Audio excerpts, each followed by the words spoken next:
संविधान है बाबा साहेब भीमराव अंबेडकर द्वारा रचित, उस संविधान को कैसे नष्ट किया जाए। लोगों के मन में बैठ चुका है कि यह सरकार जन विरोधी सरकार है, यह सरकार देश विरोधी सरकार है।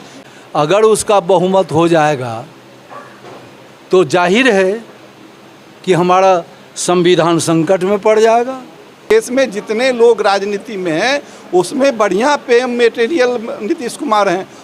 समस्तीपुर जिले के हसनपुर में अभी राजद के कार्यकर्ताओं के द्वारा प्रखंड स्तरीय अंबेडकर परिचर्चा का आयोजन किया गया, जिसमें बड़ी संख्या में यहाँ पर जो है कार्यकर्ता नेता समेत तमाम लोग मौजूद हैं। और इस अंबेडकर परिचर्चा के दौरान सीधे तौर पर विपक्ष पर निशाना साधा जा रहा है। इस बैठक के दौरान जो है बिहार सरकार के पूर्व मंत्री रामलखन राम जी मौजूद थे। सीधे तौर पर उन्होंने बीजेपी पर निशाना साधा है और आगामी लोकसभा चुनाव की तैयारी को लेकर परिचर्चा आयोजित की गई है। परिचर्चा के दौरान आगामी लोकसभा की तैयारी पर सीधे तौर पर पार्टी तैयारी कर रही है। इसी को लेकर बिहार सरकार के पूर्व मंत्री ने जिस तरह से विपक्षों पर निशाना साधा है, वो आइए इसके बाद उनसे बात करेंगे और सीधे बताएंगे किस तरह से विपक्ष पर उन्होंने निशाना साधा है और इस परिचर्चा का क्या माध्यम है, क्या उद्देश्य है। इसका बहुत बड़ा महत्व है। अंबेडकर परिचर्चा करके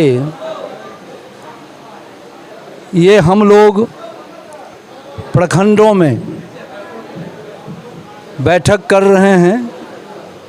इसके पूर्व बिहार भर के सभी अनुमंडलों में अंबेडकर परिचर्चा हो चुकी है, अब प्रखंडों में हो रही है। मूल इसका आधार है हमारा संविधान, और उस आधार को लोग समाप्त करना चाहते हैं। मनुवादी विचारधारा के लोग अभी जो हमारी सरकार चल रही है, यानी कि श्री नरेंद्र मोदी जी की सरकार, ये चाहती है कि कैसे हिंदुस्तान में हिंदू राष्ट्र की व्यवस्था कायम हो और हमारा जो संविधान है बाबा साहेब भीमराव अंबेडकर द्वारा रचित, उस संविधान को कैसे नष्ट किया जाए, उसको कैसे कमज़ोर किया जाए, इसका प्रयास चल रहा है। तो हम लोग भी अपने साथियों को जागरूक कर रहे हैं निचले स्तर पर।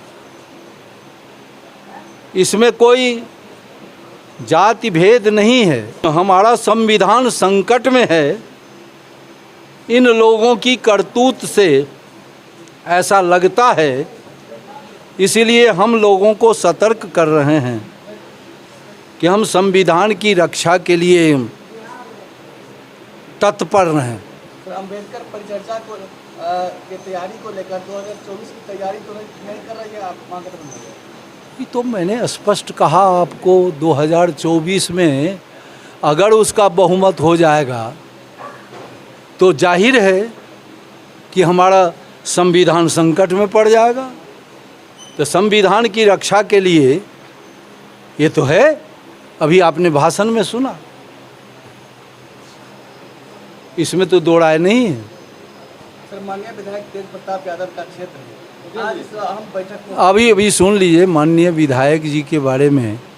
वो माननीय विधायक हैं हमारे और उनका क्षेत्र है, काफ़ी उनकी प्रतिष्ठा है।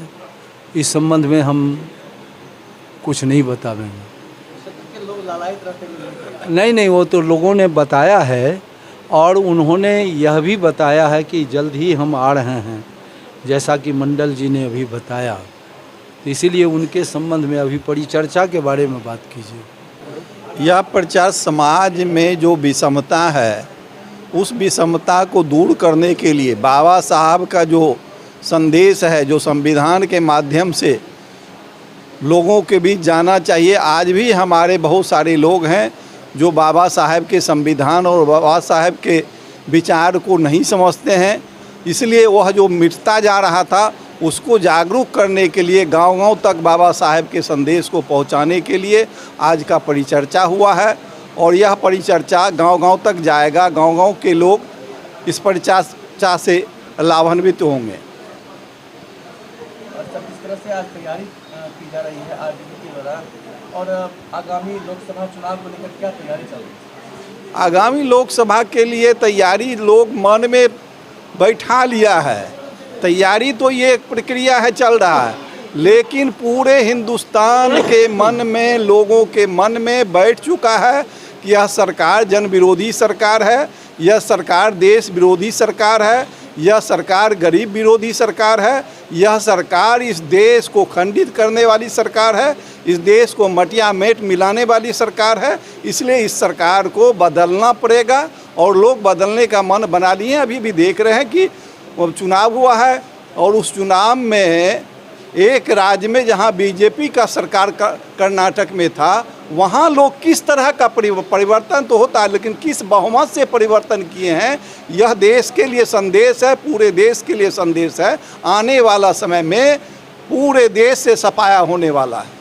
इस सभी दल के लोग चाहेंगे तो मटेरियल तो हैं ही नीतीश कुमार। निश्चित रूप से आज देश में जितने लोग राजनीति में हैं उसमें बढ़िया पे मटेरियल नीतीश कुमार हैं। उनको प्रशासनिक और राजनीतिक अनुभव भी काफ़ी है, इसलिए यदि लोग उनको बनाएंगे तो बहुत अच्छे प्राइम मिनिस्टर साबित होंगे। उनके पास एक लॉजिक है, एक सिद्धांत है, एक सोच है, एक शक्ति है।